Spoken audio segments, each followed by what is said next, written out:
It's spectacular. And I've actually spent a lot of time fishing and camping up in the Upper Peninsula, and literally the mosquitoes are the size of helicopters, and really they will cart you away. They will.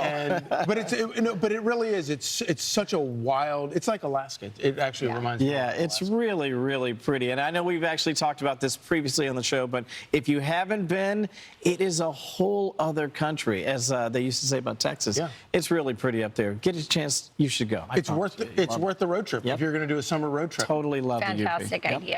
Go through the UP and brave the mosquitoes. You're better than that, bigger than them. So Stop in Wisconsin and get some cheese curds on Now your way. you're talking. there you go. Yeah. So obviously we've got a lot going on today in Washington and news all around. But we've got this: Chief Justice John Roberts taking on dangerous rhetoric aimed at judges yesterday. Listen to this.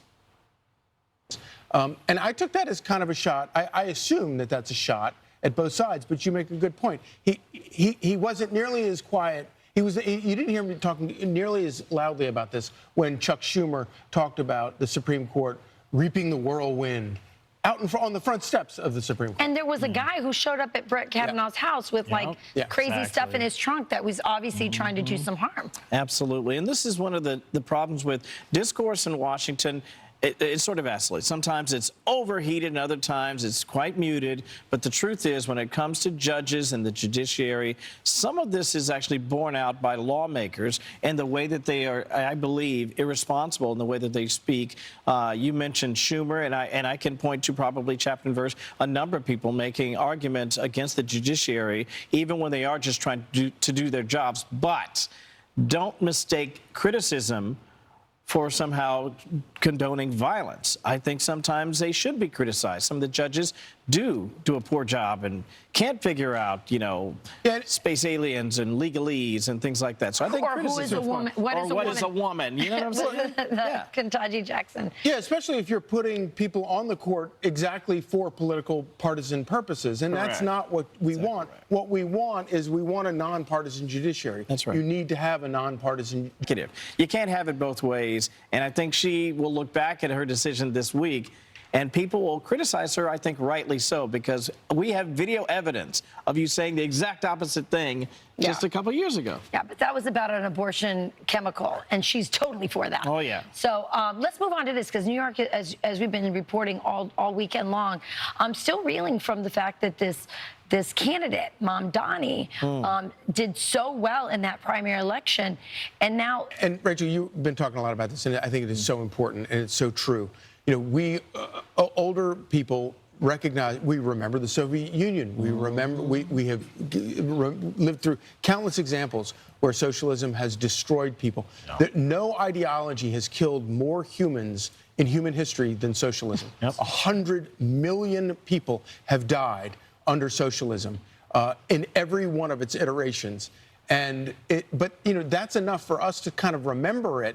But obviously, we're doing a very bad job of teaching that to children. It's not taught. There's literally a blackout in the history books that our children are getting about it. I always say, Charlie, if you're not taught... You lose all of your freedoms. You lose everything. You get to choose nothing. You don't get to choose to have dessert. It is all controlled by a master government. And we've done a very poor job of vivifying. We've also done a very poor job of presenting capitalism, and I think the problem is capitalism or free markets. And free markets, but it was always meant to go hand in hand with religion, with morality, with ethics. And when capitalism just runs rampant and there's no guardrails because nobody has the ethics and morality to keep it in context, then you open yourself up to this kind of stuff.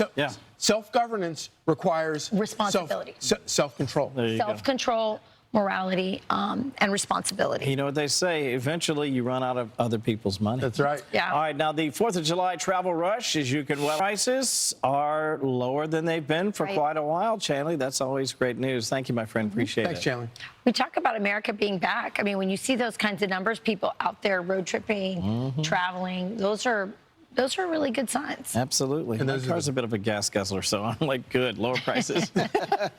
Those are the best holidays. Turning now to your headlines, starting with this Fox News alert.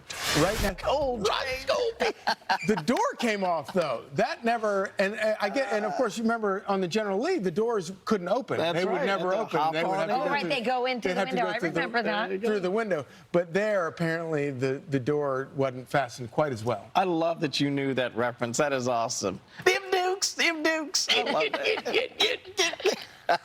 So good. Good stuff. Yeah, Okay. just want to warn you guys, we've all aged ourselves. I know, totally. Right here. I love that show. We were given 1 hour of television a week, and we invested it in the Dukes of Hazzard. Yeah. Love Daisy. Yeah. I bet you did. Yes, indeed.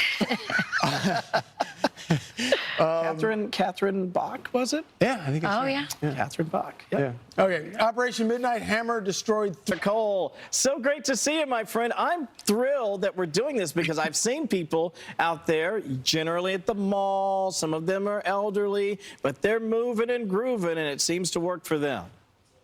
That's right, guys. Good morning. Well, this new trend called Japanese walking trend is essentially Washington, D.C. interning, and they are walking a lot more. And they called me the other day, and they're like, we're just losing weight from walking. So talk to me about Absolutely. walking versus running, because we see people running, we see people walking. What's better? Well, first of all, there's no better and there's no one size fits all when it comes to an individual's workout routine. Walking and Company for a lot of reasons, but their slogan, just do it, Yep. is Yeah. good. So the point is, just do it. Get out there, whether it's walking, running, interval, Japanese style, whatever. well, Rachel, I want to say one Pilates, thing whatever too. it is. I want people to take it to the next level because taking their workout outside I is agree. even better for them. Not only does it synthesize vitamin D from the sun exposure, but it also can decrease cortisol, our stress hormones. And women in our age, our cortisol levels are all over the place. So we need to do everything we can to kind of stabilize that. So get outside with your exercise. Do it today, even if you're just taking a walk. I challenge you. Dr. Nicole, as always, Good great to stuff. see you, my friend. Great advice. Thanks, guys. Have a great day. Awesome. All right, we're going to move Nick. Yep. I guess is the thing. You know, you guys, if you really wanted to protest Jeff Bezos, just stop buying Amazon. Easy Amen. peasy. It's There not you that go. hard. Well, actually, it is really hard. I know. I tried for like 2 days. That's good. You told the truth. All right, let's turn now to Chief Meteorologist Rick Reichmuth for our Fox weather forecast. Could you give up Amazon for like a week? Totally. Wow. By the way, I think that was like my favorite 30 seconds of Rachel ever right there. That was right at the end of that. Always honest. I know, that was very, Even with very good. herself. Yeah. Totally. All right, guys, let's take a look at the weather. We've got warm temperatures out here. We're solidly this week around the 4th to be dealing with all of that moisture. All right, guys, send it back to you inside. Yeah, that can be tough for the folks in the Southwest. That hard clay, that water gets everywhere, so let's hope for the very best. Thank you, Rick. Appreciate that. From Yosemite to Tortuga, the Badlands to... You have an AARP card, or one soon to be headed your way. Soon, not yet, Kevin. I love not it. Yet, but Welcome I do inside, remember- everybody. I know well, you are like me. We listen to lots of music and obviously grew up latchkey kids watching too much TV. Welcome inside, everybody. Great to have you with us here on Fox and Friends Weekend. Rachel and Charlie, and I am Kevin. Hey, Kevin. You're right. We were talking about all the movies we grew up watching. You guys grew up watching Dukes of Hazzard. That was also Yep. Sean's favorite. That was There was great. a very strict time limit on your Dukes of Hazzard watching. Oh yeah, no, we had 1 hour TV the whole week. Poor Charlie. Oh yeah. That was it? Oh yeah. Oh, man. I mean, I didn't know, and we were behind everything. We got an Atari after they stopped making Atari, and it was like a broken Atari. and after they stopped making those little cartridges, so I never actually played an Atari. I'd have to go. It was the little red. You button. walked uphill to Little red school button. in the snow both ways. Well, we talked about Dallas as well. We all grew up watching Dallas. Yes. Although he was not allowed to watch Scandalous. Dallas because there was a divorce on Yes. Dallas. I grew up watching Dallas, but I was stationed overseas because my dad was in the military. And so I watched it all in Spanish. It was all dubbed. So JR was JR. JR. All right. You know, so we did watch all that. And I was a Charlie's Angels girl. And we would play Charlie's Angels. We loved Charlie's Angels. We wanted to be Charlie's Angels. Who didn't love Jacqueline Smith? Come on. We all wanted, we would fight. If you got stuck being Sabrina, you were not happy. Oh, You wanted to be either Farrah Fawcett or Jacqueline Smith. I knew enough to know I wanted to be one of Charlie's Angels as well. You did? Oh, really? Wow. I wanted to be on there anyway. I was going to say, there was a children's book we covered about them yesterday. What a great No, I don't name. mean like that. I mean, I wanted to be on the show, is what I meant. Well, but you know what's fun is not only were you Charlie, the machine, you could hear Charlie's voice, he also had a perfume named after him. That's he right. did. Charlie. I remember I that. don't know. We're aging ourselves more. It just gets worse. I think They're just going to mail know, the right? AARP I think we're card going to move to the news. Okay. How about that? Straight to a Fox News. Capitol Hill with the latest. Chad, it's so good to have you on to help us break it all down. So we know they were reading this thing overnight, hopefully not falling asleep, which sounds like the most likely outcome of that. But what else is going on? What's holding up? What are the senators that are, holding their votes? What do they want from the president? We saw Ron Johnson came back over and said, okay, I'm going to vote for it over some Medicaid stuff that he got changed. But what are the other holdouts? Yeah, right now, we think that they will probably be able It was really interesting. Earlier in the show, I interviewed a couple. Their son passed away in this whole ordeal of October 7th. They're waiting for his remains to come back. They're fighting, and I shouldn't say fighting, but they're advocating for all the other hostages to come back. They want peace. We were just on the couch talking earlier after that interview how remarkable it was, how so many people would be filled with rage after this happened to their son, and yet they are calling for a ceasefire. They want peace in the region, and they want the hostages to return and peace in Gaza as well. What is the sentiment? They're a unique group, right? They're the family of hostages.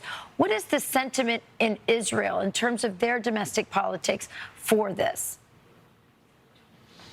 It's a great question. The resilience of these families is It's remarkable to see you without a helmet and a vest, and just I felt so nervous for you, honestly, so many times. How are you doing, and how are things? Sort of talk me through what you're seeing and feeling as you're reporting now in this environment. Look, Kevin, we're focused on the mission. We've been doing this for more than 600 days. We were here on the morning of October 7th. We were here when it was. But the reality is that the Middle East has a moment in time right now it's never seen before. There is a chance right now with the American administration, with what President Trump is trying to do, to have countries in the region that have never had normalized ties with Israel move forward and create a peace accord that could provide stability to the Middle East that could last for generations. And so for the first time in so long, there is hope here. And I think that really underscores what we are trying to get to in our reporting by talking to everyone involved, that there is a possibility that with all of this death and destruction, the resolution is something positive for the region. Kevin?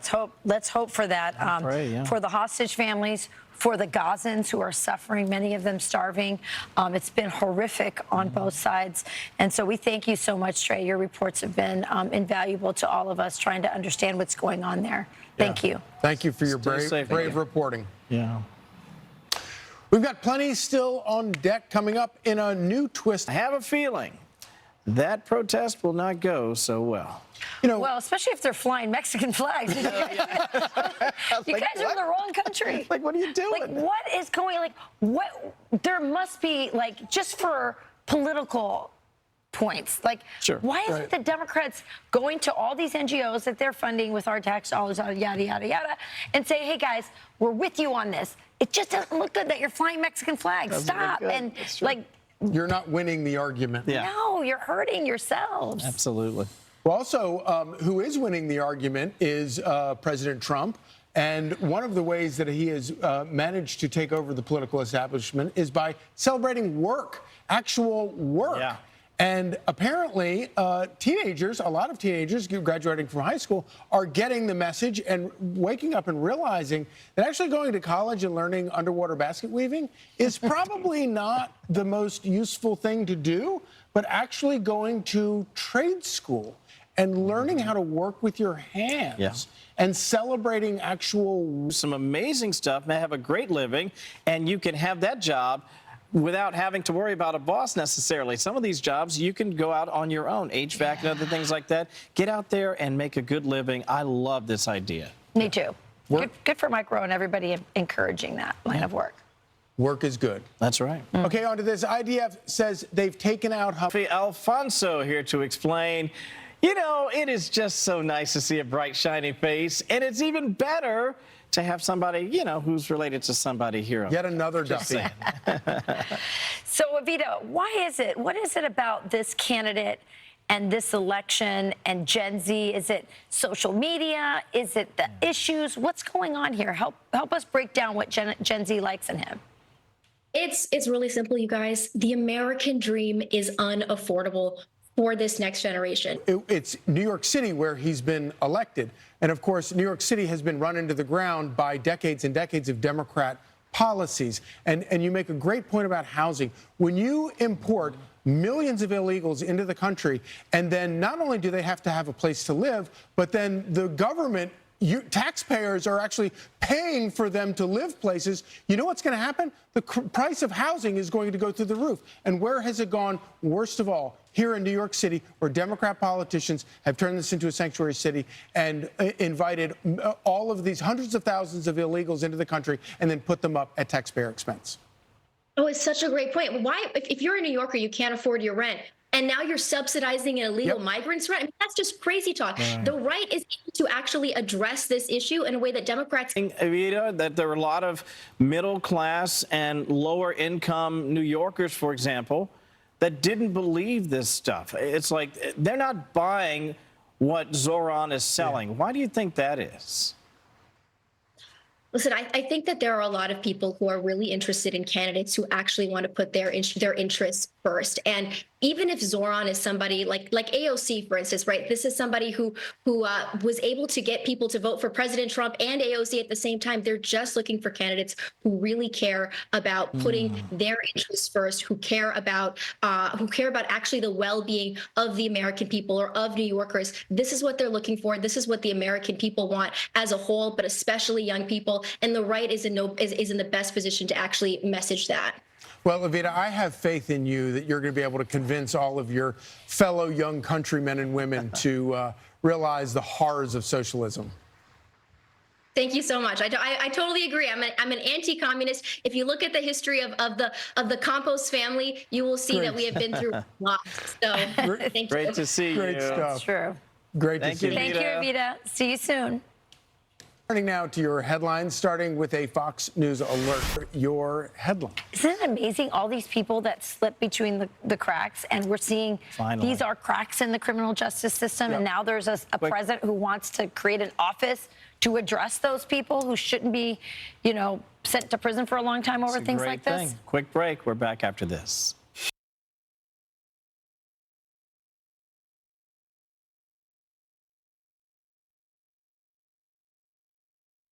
For if she's going to convince these young people that socialism is death? I think actually it's easier than you think. I mean, look at what young men did in the last election. I think if you go out and you speak to them, and one of the things that Donald Trump did was go into the manosphere, go and do those podcasts, talk about, the issues and speak directly to them and kind of go over the heads. And by the way, this guy has also been really good on this Mondani guy has been great on social media with his stuff. So there is a way to reach people. And I think she's and the point she makes is that the issues are also, conservatives are addressing them. This is the working class party. This is the party that's addressing these issues, but they got to keep driving those. And a lot of people have compared his smooth demeanor to Barack Obama. But it's important to remember, Barack Obama would have never, ever, you'd have never heard of him again if he had run on these actual issues that this lunatic has run on, like government grocery stores. If you think that's going to work, you're going to be disappointed. I know, but the pendulum has swung to the, AOC is a socialist in this city, and she has been normalized, and she's normalizing these ideas that once would be, That's what we talked about in Cuba. Absolutely. And this is the thing. Think about who's actually supporting his candidacy. Well, they did this breakout, which parts of the city were sort of backing him. You got a lot of cash. This all sounds fantastic. But if you live in the real world where it's like paycheck to paycheck, stop playing. Yeah. We're not buying this stuff. And as Democrats lurch far to the left, you've got, on the other side of the aisle, you've got Donald Trump, who has completely taken over the Republican Party, remade the Republican Party into a far more, into a common sense, less ideological party, which is about, like, coming up with solutions that actually work. And of course, he's cleaning it up. I mean, his week of wins that he had last week were so extraordinary. And, you know, for those of us who would love to see Donald Trump on Mount Rushmore, he made the deal. He made the case last week. It was absolutely extraordinary. You start Monday. He needs to pass around July 4th. And he still has not gotten nearly enough credit for brokering peace in Africa as well. I mean, we're talking about a real hot war, a lot of death and destruction. And you make a really important point. All this happens. Once the bill passes, assuming it does, it better, then it's like, what's the next hurdle? What's the next challenge? How can I make life better for you, the American taxpayer, you, the American person? And that's how you end up on a Mount Rushmore, if you will, because you keep your eye on the ball. So people want to know what's in the big, beautiful bill. And there's been some complaints about, you know, listen, when you put these big bills together, there's going to be stuff you like and stuff you don't. Sure. It's like totally making legitimate sausage. complaints. Yeah. But at the end of the day, at the end of the day, they got to pass. for Americans, then all right, I guess you got to swallow this. And negotiations are. And of course, you have things like the Medicaid reforms where you have Democrats talking about these are Medicaid cuts. No, they're not Medicaid cuts. It's actually protecting Medicaid. It's getting people off of Medicaid, preventing people from getting onto Medicaid who don't belong, such as illegal aliens. He's also cut out a lot of green stuff in there. In fact, he sent the congressman back and said, cut that stuff out. I don't want any of that green stuff. He ticked off his own BFF, Elon, or maybe former BFF, Elon Musk was not happy about some of those provisions. R.I.P. the oligarchy. Because That's apparently it was not real. Right. Right. And then he also cut funding for Planned Parenthood, which obviously a lot of pro-lifers who helped elect him are really happy about that. Now, there's some other things. I'm glad you mentioned there's some things that you're going to pick up here over the next several days that you're not going to like. But that's what happens when you have a big bill. I, for one, wanted to see more open lands available for public purchase. The truth is we have millions and millions of acres and Americans need homes. We need to be able to use the space in our country for our people. And they have so many spots cordoned off. But by the way, another president can come in and say, oh, I want to section off 10 million acres for some national reserve. You could do a separate bill about that. That's what they should do, and that's what I'm hoping they'll do. And again, this is part and parcel to what some of the leaders on Capitol Hill are telling us. In fact, we were joined earlier by Ohio GOP Senator John Husted. He talked about how this impact will be really making a difference for the middle class, not just in his state, but all around the country.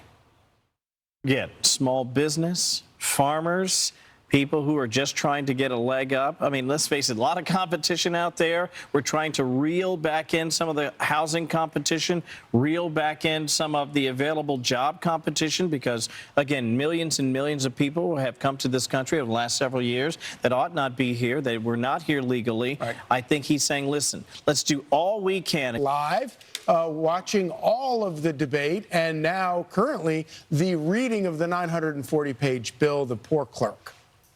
Yeah, clerks, plural. There's several of them. They rotate through this. We expect them maybe to finish this around midday, and then they will go over the Republican Party. And if anybody can get that through, he can. Yeah. So on to this. The July 4th travel rush is heating up with a... I think Tom Brady's a little too old for her. What do you guys think? No, I love Tom Brady. I want him to be How happy. old is she? I think she's like 24, 20, she's 27. 27. She's 27. Yeah, what's the rule? That's I can't remember. 20-year gap? 20-year gap. Unless you're Leo. But that's definitely too That's young. not the Leo DiCaprio rule. The Leo DiCaprio rule is if you're over 25, is it? you're done. No, I heard he's breaking his rule or somewhat breaking it. Apparently, he's dating a 27-year-old now. Is he really? Yeah. What is he, like 53? Stop. I didn't say that. I love you. He's going for older women You're the now. man. What are you going to do? Well, I just, do you guys want a pajama party? No, no. I mean, Is that whoever, what 50-year-olds do now? who comes up with this stuff? Right? I mean, it's all obnoxious oligarchs. enough. Exactly. This is the oligarchy right here. Who thought that? You don't believe us, do you? Man. We're going to have a lot of pop culture coming up, by the way. You got to stay with wait. us because Abby Hornacek is with us. We're going to talk James Bond. Talk about a lot of stuff, and of course, Daddy's home. As we've been telling you, President Trump's Us live from Capitol Hill with the latest. Thank you for joining us, Senator. So, can you just sort of basically tell us what kind of a tax hike are Americans looking at if this does not wind up passing?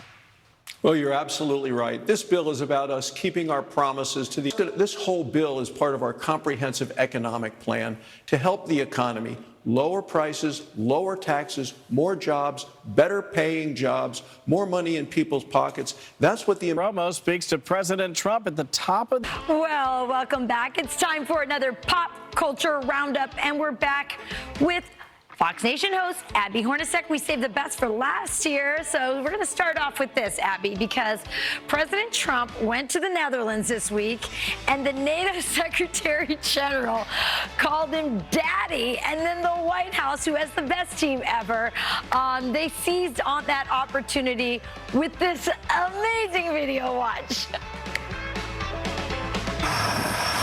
I mean, it just was so.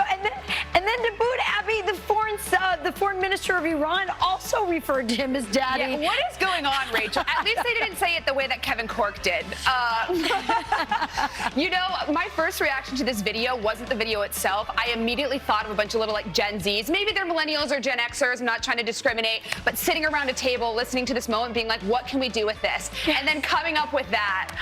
It's kind of a wild world we live in. Yeah, those kids deserve a raise because they got our attention, and Daddy's home. I don't think anyone can ever forget this viral moment. It's almost as good as Charlie's favorite moment, which was, of course, the McDonald's moment.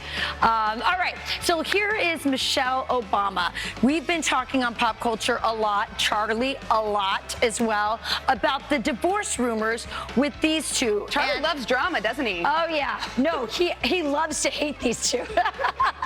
So, okay, so listen to what she just said about the rumors. 60.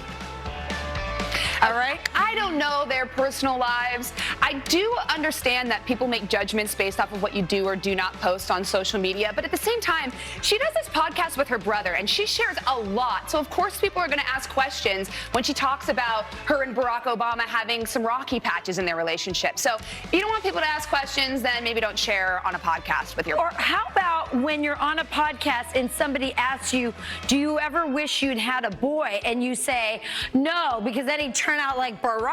I mean, that doesn't sound like a loving thing going on there. No, I don't think so. She's also said things about being a mother, and I don't know. I think it rubs people the wrong way, especially Charlie, I hear. I can see his face in the corner. Yeah. She's just not likable. I don't get what's going on with her. Okay, Anna Wintour is stepping down from her famed role at Vogue. Shocking a lot of people, I guess. They say it couldn't, some people say it couldn't come soon enough. After a lot of years of really using, instead of celebrating fashion, she's been politicizing it. Yeah, there's been so much controversy over who she chooses to be on the cover of Vogue, who she doesn't choose. The Met Gala every year gets crazier and crazier. Last year, apparently it didn't. I don't really follow it, but didn't really do much for people. I don't know enough about fashion to comment on this, but I will say this woman has been doing this job for 37 years. She's 75 years old. She's been doing 3 jobs since 2020. I think it's probably time that she maybe takes a step back. I don't know. I mean, work until you want. The only woman I can picture still doing all of that at 75 is Judge Jeanine. So maybe she could. I think Judge Jeanine should run Vogue. Judge Jeanine could run Vogue. She could. And put pedophiles in jail like she's doing right now in Washington, Lots of D.C. jobs. Yeah. And her fashion is impeccable. It really is, yeah. We all know that. All right. Fans called to cancel Beyonce after wearing a shirt featuring Buffalo Soldiers. You know what the Buffalo Soldiers are. They were, part of the military, but they're controversial because it was also part of these Indian wars, that Native American wars that we had. What is your take on this? Well, she has 311 million followers on Instagram. Had to look that up before. I don't follow her. But if you're going to wear a shirt like that, you've got to read the back. It's like 8 paragraphs, but people were commenting on this. I read her fans not really holding her accountable, more holding her team accountable, which I found really interesting. No one so you wanted think it's bad that she had Buffalo Soldiers on? I don't have an opinion on it. I can see where people were upset, but at the same time, people take themselves way too seriously. Oh, gosh. There's so many things to be mad at this chick about. That's not one of them. All right. Agreed. Okay. Who could be the next James Bond? This is my favorite topic here besides Daddy's Home. Who do you think could be the next James Bond? Because right now, Amazon's wish list includes Tom Holland, Harris Dickinson. We came up with the list. Kevin, hand me that list over there. Okay. Come on, Kevin. What's your list? What's your list? What's your list? What's my list? Oh, I didn't know I had to pick a list, but I thought I was picking from these 3. I think Jacob, because he's 6'5", and that feels like very, I don't know, Bondy. All right. Except for Daniel Craig was short. Mel Gibson. All right, more Fox and Friends up ahead. Chris Hemsworth. Love it. Mark Wahlberg. Love that. Idris Elba. Love that too. Looks like Jack Brewer. Mel Gibson, I mentioned, and Russell Crowe. Of the list. For James Bond, I've heard of Mel Gibson. Bye, guys. Go to